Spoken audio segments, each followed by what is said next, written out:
Good morning everyone. আজকে তোমাদেরকে দেখাবো আমার বাজার থেকে আজকে কী কী সবজি এসেছে। জানি এটা বিশাল কিছু নয়, কিন্তু আজকে আমার কাছে ভীষণ বড় কিছু আর কি। কারণ আজকে ফ্রেশ সবজি এসেছে বাজার থেকে আর কি। এখানে আমি 3 বছর ধরে আছি, তো লাস্ট কবে ফ্রেশ সবজি পেয়েছি মনে নেই আর কি।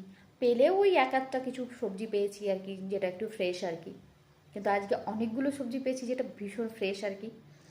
আরও একটা জিনিস যেটা মানে পেয়েছি, সেটা মানে আমার ভাবার বাইরে যে এই জিনিসটা ওইখানে পাওয়া যায় আর কি।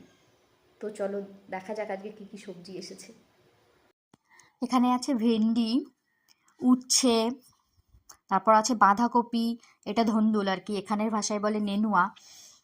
এটা হচ্ছে কুঁদরি, তারপরে শসা, টমেটো, পটল আর বরবটি শিম। আর হচ্ছে আজকে শো স্টপার থানকুনি পাতা, যেটা এখানে আমি 3 বছরে কখনোই বাজারে দেখিনি। আর এটা মানে পাবো আর কি, সেটা মানে সত্যিই ধারণার বাইরে ছিল। তাই দেখো এত পরিমাণে নিয়ে এসেছি।